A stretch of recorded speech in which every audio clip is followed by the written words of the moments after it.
ഉം, എന്നാ നീ പൊയ്ക്കോ. രാജേട്ടനത് പറഞ്ഞതും വേലായുധൻ അകത്തേക്ക് ഒന്നുകൂടെ നോക്കി നിഗൂഢമായ ചിരിയോട് പുറത്തേക്ക് നടന്നു. വേലായുധൻ പോയതും രാജേട്ടനും തിരിഞ്ഞു നടക്കാനൊരുങ്ങി.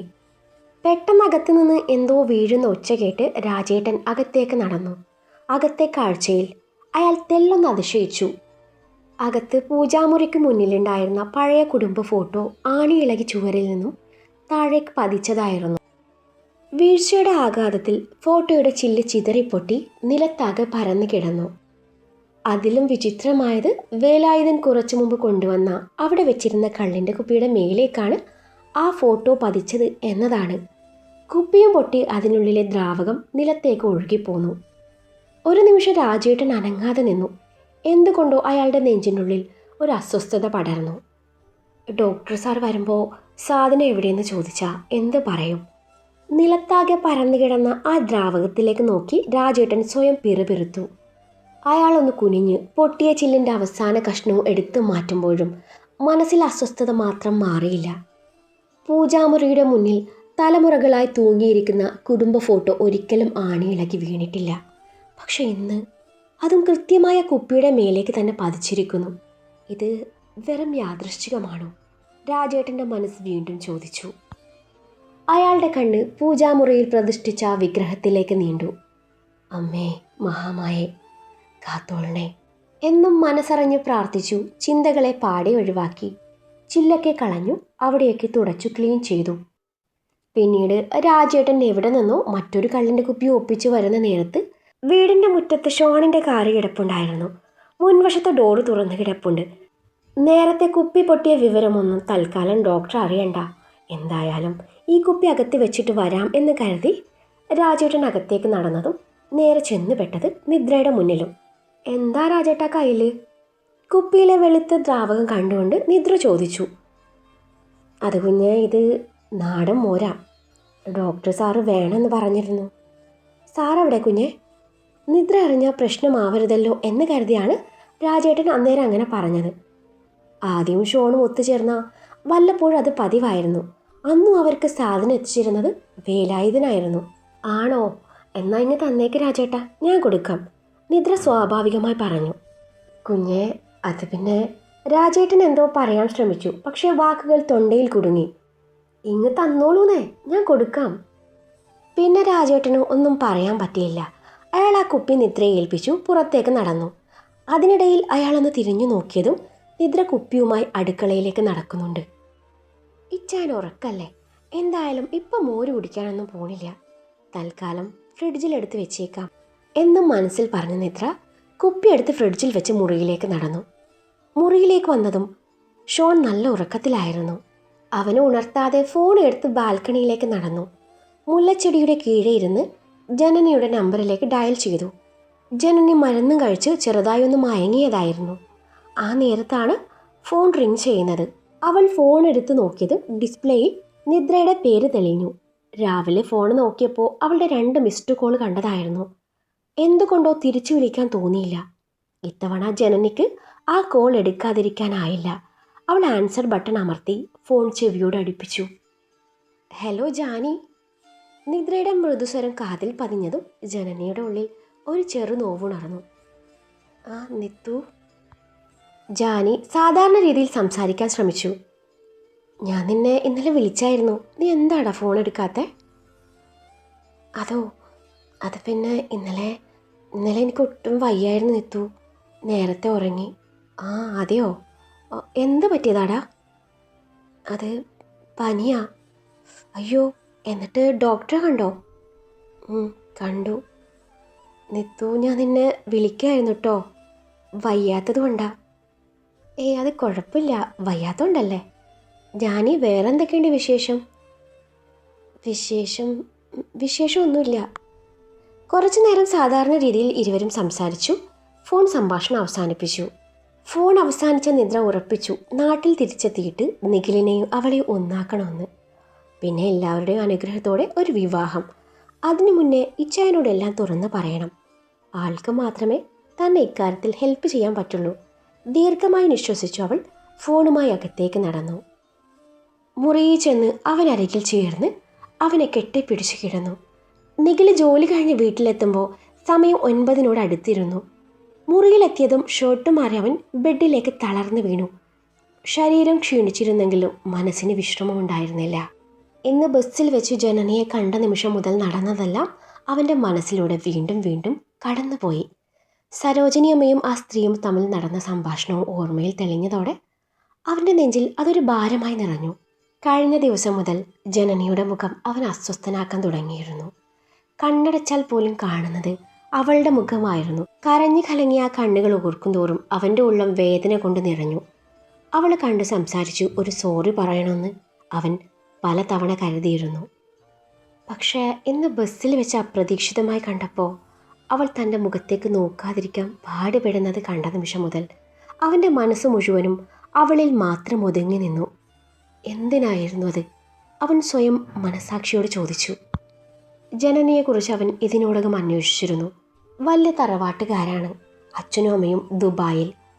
അച്ഛനവിടെ സ്വന്തമായി ബിസിനസ്സുണ്ട്. ഒറ്റ മോളും. അങ്ങനെയുള്ള ഒരു കുടുംബം തന്നെ പോലൊരാളെ ഒരിക്കലും അംഗീകരിക്കില്ലെന്ന് അവന് ഉറപ്പായിരുന്നു. പിന്നെ എന്ത് കണ്ടിട്ടാ വെറും ബസ് ഡ്രൈവറായ എന്നെ അവൾ സ്നേഹിച്ചത്? ആ ചോദ്യം വീണ്ടും വീണ്ടും അവൻ്റെ ഉള്ളിൽ മുഴങ്ങി. വേണ്ട, ഒന്നും വേണ്ട. ഇപ്പോഴുള്ള ഈ അകലം ഇങ്ങനെ തുടരട്ടെ. അവൾക്ക് എന്നേക്കാൾ നല്ലൊരു ചെറുക്കനെ കിട്ടും. വീണ്ടും അവൾക്ക് മോഹം കൊടുക്കാൻ പാടില്ല. ഇപ്പോഴുള്ള വിഷമം കുറച്ച് ദിവസം കഴിയുമ്പോൾ മാറിക്കോളും. സ്വയം പറഞ്ഞ് മനസ്സിനെ ആശ്വസിപ്പിക്കാൻ അവൻ ശ്രമിച്ചു. എന്നാൽ ആ വാക്കുകൾക്ക് പോലും അവൻ്റെ ഉള്ളിലെ വേദനയെ മറക്കാൻ കഴിഞ്ഞില്ല. കാരണം ജനനിയെ മറ്റൊരാളുടേതായി മാറിപ്പോകുന്ന ചിന്ത തന്നെ അവനെ ഉള്ളിൻ്റെ ഉള്ളിൽ നിന്ന് പൊള്ളിച്ചുകൊണ്ടിരുന്നു. ആ വേദനയ്ക്ക് എന്ത് പേരിടണം എന്ന് പോലും അവൻ അറിയില്ലായിരുന്നു. അത് പ്രണയമാണോ, അല്ലെങ്കിൽ നഷ്ടപ്പെടുമെന്ന ഭയമോ? ആ ചോദ്യങ്ങൾക്കുള്ള ഉത്തരങ്ങൾ തേടിക്കൊണ്ട് നിഖിൽ ദീർഘമായി ഒന്ന് നിശ്വസിച്ചു. പിന്നെ കണ്ണുകൾ പതിയടച്ചു. പക്ഷെ ഉറക്കത്തിലേക്ക് വഴുതി വീഴുന്നതിന് മുൻപും അവൻ്റെ മനസ്സിൻ്റെ ഇരുണ്ട കോണുകളിൽ നിറഞ്ഞു നിന്നത് ജനനിയുടെ കരഞ്ഞു കലങ്ങിയ കണ്ണുകളും അവളുടെ നിശബ്ദമായ മുഖവും മാത്രമായിരുന്നു. രാത്രി ഭക്ഷണം കഴിഞ്ഞ് മുറിയിലെ ബാൽക്കണിയിലെ സ്വിംഗ് ചെയറിൽ ഷോണിൻ്റെ നെഞ്ചോട് ചേർന്ന് കിടക്കുകയായിരുന്നു നേത്ര. തണുത്ത രാത്രിക്കാറ്റും അവൻ്റെ നെഞ്ചിലെ ചൂടും മുല്ലപ്പൂവിൻ്റെ സുഗന്ധവും ചേർന്ന് അവളെ പതിയെ നേരിയ മയക്കത്തിലേക്ക് വഴുതിച്ചു കൊണ്ടുപോയി.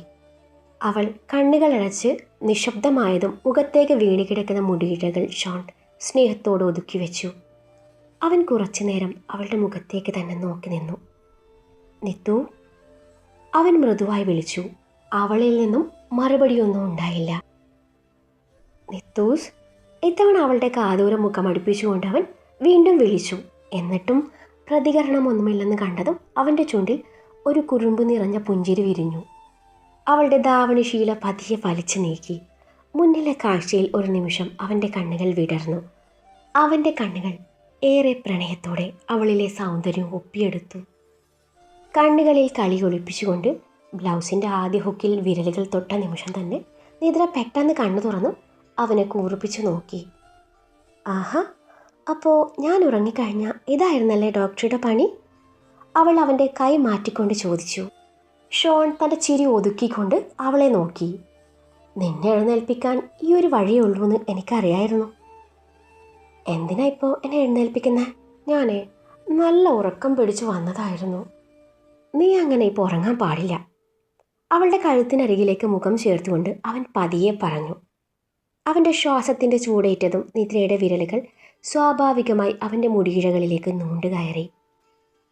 ഇച്ചായ, എന്തായി കാണിക്കുന്നത്? എനിക്ക് ഇത്തിരിയാവുന്നു. ആവട്ടെ. അവളുടെ മാറിൻചുഴിയിൽ താടിയിട്ടുരസി അവൻ പറഞ്ഞു. ഇച്ചായ. അവളുടെ വാക്കുകൾ മുറിഞ്ഞു വന്നു. മുടിയിലെ മുറുക്കം കൂടി. നീയല്ല നേരത്തെ എന്നോട് പറഞ്ഞേ രാത്രിയിൽ ഒരുമിച്ച് കുളിക്കാന്ന്, അതും ആ കോസ്റ്റ്യൂമിൽ. എന്നിട്ട് ഇപ്പോൾ കിടന്നുറങ്ങുന്നു. വിരൽ കൊണ്ട് അവളുടെ മാറടിക്കിൽ ചിത്രം കോരിക്കൊണ്ട് പറയവേ അവൾ ആ വിരലിൽ പിടുത്തമിട്ടു. അയ്യോ, ഞാനതൊരു തമാശയ്ക്ക് പറഞ്ഞതല്ലേ. ഇഷാനത് സീരിയസ് ആയി എടുത്തോ? അവളുടെ മറുപടി കേട്ടതും ഷോൺ മുഖമുയർത്തി അവളെ വല്ലാത്ത ഭാവത്തിൽ ഒന്ന് നോക്കി. അപ്പോ ഇന്ന് ഒന്നുമില്ലേ? അവൻ നിരാശ നടിച്ചുകൊണ്ട് ചോദിച്ചു. എന്തൊന്നുമില്ലേന്ന് നിദ്ര അറിയാത്ത പോലെ തിരിച്ചു ചോദിച്ചു. ദേ നിത്തു, കളിക്കല്ലേ. ഇന്നലെ ഞാൻ നിന്നെ വെറുതെ വിട്ടു. ഇന്നെനിക്ക് നിന്നെ ശരിക്കും സ്നേഹിക്കണം. വിടില്ല ഞാൻ. അവൻ്റെ കൈ അവളുടെ വയറിൽ മുറുകി. ഈ ചായനെ എപ്പോൾ നോക്കിയാലും ഈ ഒരൊറ്റ ചിന്തയുള്ളൂ, അവൾ ചിരി മറച്ചുകൊണ്ട് പറഞ്ഞു. അതേലോ. കുറുമ്പ് നിറഞ്ഞ ചിരിയോട് അതും പറഞ്ഞ് അവളിലേക്ക് കൂടുതൽ മുഖം അടുപ്പിച്ചു.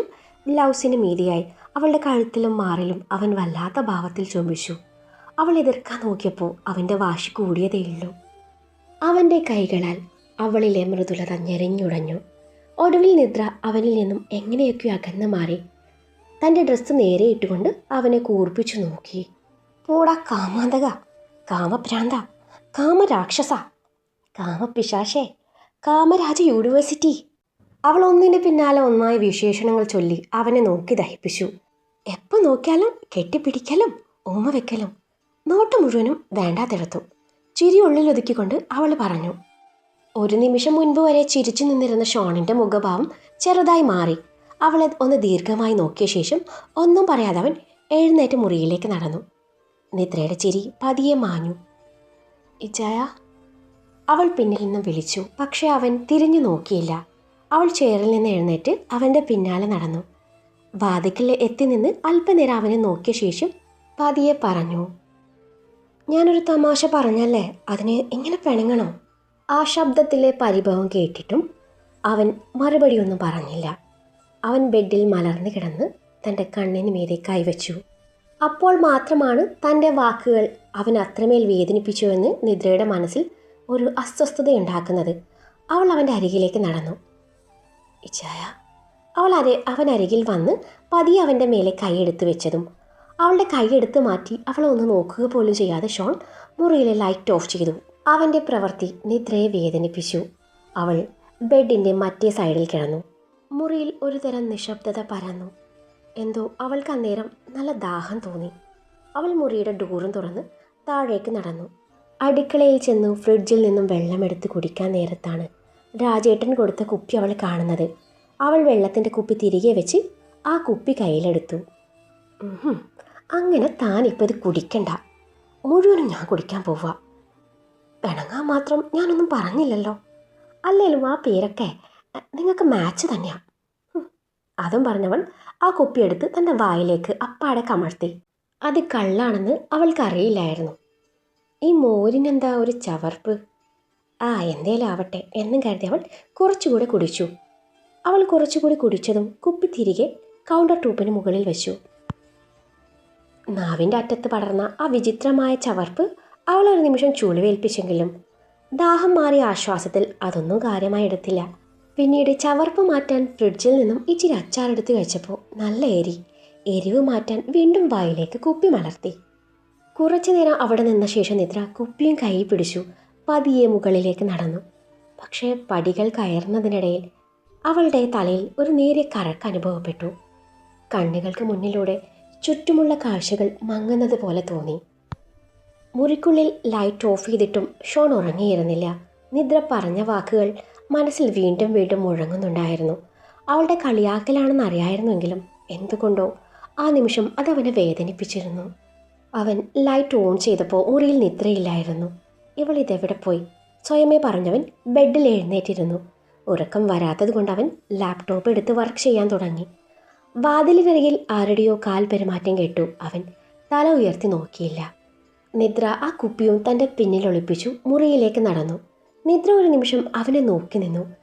ലാപ്ടോപ്പിൻ്റെ വെളിച്ചം മാത്രം മുഖത്ത് വീണ് കിടക്കുമ്പോൾ അതിലേക്ക് തന്നെ മനസ്സും കണ്ണും പൂഴ്ത്തിയിരിക്കുകയായിരുന്നു ഷോൺ. അവളുടെ സാന്നിധ്യം അറിഞ്ഞിട്ടും അവൻ മുഖമുയർത്തിയില്ല. ഇച്ചായ, അവൾ പതിയെ വിളിച്ചു.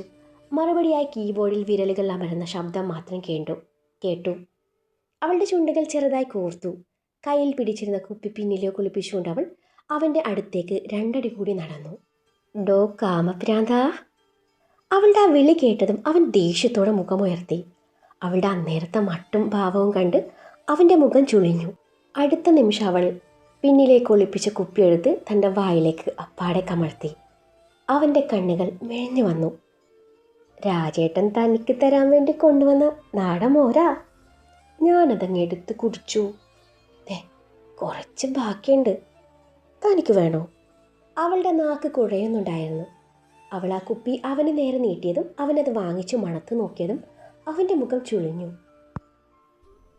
നിദ്ര, നീ ഇത് മുഴുവനും കുടിച്ചോ? മുഴുവൻ കുടിച്ചില്ല, കുറച്ച് ബാക്കി വെച്ചല്ലോ. തനിക്ക് വേണ്ടേ? വേണ്ടെങ്കിൽ വേണ്ട, ഞാൻ തന്നെ കുടിക്കാം എന്നും പറഞ്ഞ് അവൻ്റെ കയ്യിൽ നിന്നും കുപ്പി വാങ്ങി അവളത് മുഴുവനും കുടിച്ചതും അവൻ തലക്ക് കൈവച്ച് പോയി. എടോ ഡോക്ടറെ, താൻ എന്നോട് പിണങ്ങുമല്ലേ? അടുത്ത നിമിഷം അവൾ ഒഴിഞ്ഞ കുപ്പിയും കൈ പിടിച്ച് അവനിലേക്ക് മുഖമടിപ്പിച്ചുകൊണ്ട് ചോദിച്ചു. അവൻ വാ പൊളിച്ചു അവളുടെ പ്രവൃത്തി നോക്കി നിന്നു. അവൾ ബെഡിലേക്ക് തള്ളിയിട്ടു. അവൾ അവൻ്റെ മേലേക്ക് ചാടി കയറാനൊരുങ്ങവേ അവളുടെ ധാവണശീല അവൾക്ക് തടസ്സം സൃഷ്ടിച്ചു. അവളത് അഴിച്ചെടുത്ത് ദൂരേക്ക് വലിച്ചെറിഞ്ഞു. പിന്നെ അവൻ്റെ മേലേക്ക് ഒരൊറ്റ ചാട്ടമായിരുന്നു.